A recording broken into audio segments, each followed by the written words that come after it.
Hello everyone.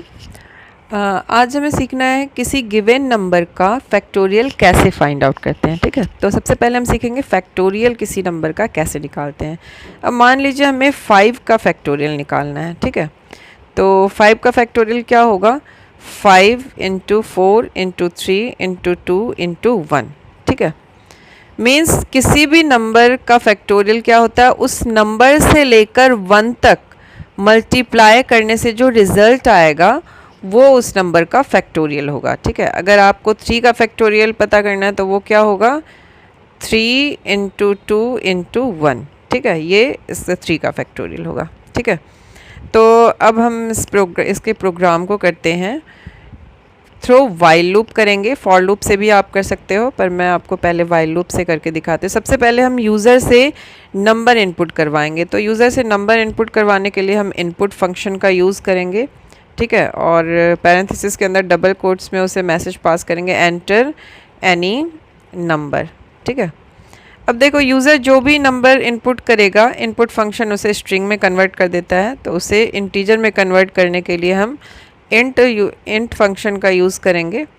ठीक है, इसके बाद देखो हम यहाँ तो हमने यूज़र से इनपुट करवा लिया नंबर। अब एक वेरिएबल ले लिया f, आप कोई भी वेरिएबल ले सकते हो, मैंने f ले लिया और इसमें वैल्यू असाइन कर दी। मीन्स इसको इनिशियलाइज़ कर दिया 1 से। 1 से इसलिए इनिशियलाइज़ किया है क्योंकि अब यहाँ पे देखिए हमें फैक्टोरियल निकालना है, तो हमें प्रोडक्ट करना है, मीन्स मल्टीप्लिकेशन करना है। और किसी भी नंबर को 1 से मल्टीप्लाई करने पे चेंज नहीं होता है, वो नंबर सेम रहता है। ठीक है, इसलिए हमने 1 f में 1 स्टोर किया, मीन्स f को 1 से इनिशियलाइज़ किया। ठीक है, अब हम वाइल लूप चलाएंगे, वाइल। ठीक है, इसके बाद में हम कंडीशन लिखेंगे क्या?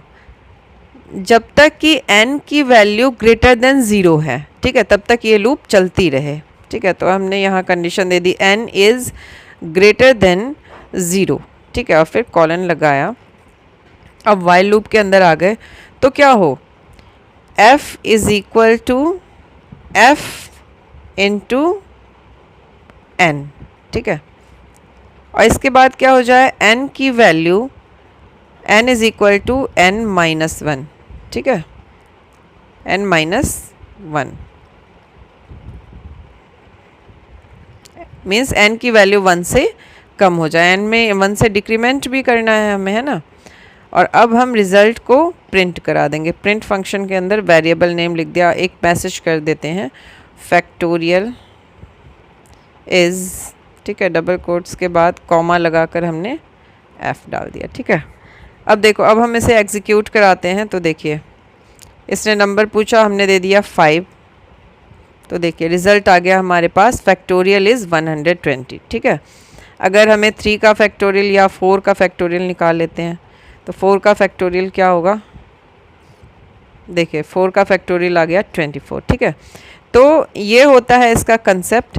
और चलिए अब हम समझते हैं कि कैसे इस प्रोग्राम का एग्जीक्यूशन हुआ होगा। यूज़र से एक नंबर इनपुट करवाया इनपुट फंक्शन के थ्रू, और उसे इंट फंक्शन के थ्रू इंटीजर में कन्वर्ट करके उसे वेरिएबल n में स्टोर कर दिया। फिर एक वेरिएबल लिया f नाम का और उसको इनिशियलाइज़ किया 1 से। इसलिए इनिशियलाइज़ किया क्योंकि हमें मल्टीप्लाई करना है। ठीक है, अब अगर हम 1 से किसी भी नंबर में मल्टीप्लाई करते हैं तो वो नंबर चेंज नहीं होती है, इसलिए हमने f को 1 से इनिशियलाइज़ किया। इसके बाद हमने वाइल लूप लगाया, और ये लूप कब तक चलेगी? जब तक n की वैल्यू ग्रेटर देन 0 है। ठीक है, तब तक ट्रू रहेगा कंडीशन और ये लूप एग्जीक्यूट होती रहेगी। अब हमने क्या कर दिया? f is equal to f into n, और n की वैल्यू को 1 से डिक्रीज़ कर दिया। अब कैसे हुआ होगा? देखो मान लो यूज़र ने यहाँ पर n की वैल्यू दे दी, 4। ठीक है, 4 दे दी। अब f इज़ इक्वल टू 1 है। अब वाइल लूप चला। ठीक है ना, वाइल लूप एग्जीक्यूट हुआ। अब वो चेक करेगा condition n is greater than 0। Yes, n is greater than 0। अब f is equal to f into n। ठीक है, तो f इंटू n है, f की वैल्यू कितनी है? 1 है, और n की वैल्यू क्या है? 4, तो f में कितनी आ जाएगी? 4। ठीक है, और n की वैल्यू क्या हो गई?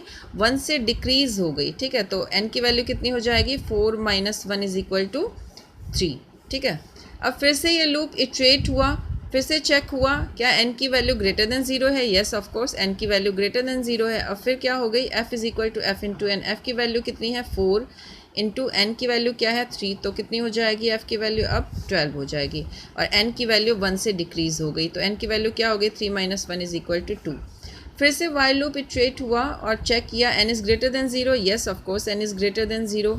अब क्या हो गई f is equal to f into n, f की वैल्यू कितनी है 12 इंटू n की वैल्यू कितनी है 2, तो 12 2 जा 24, ठीक है।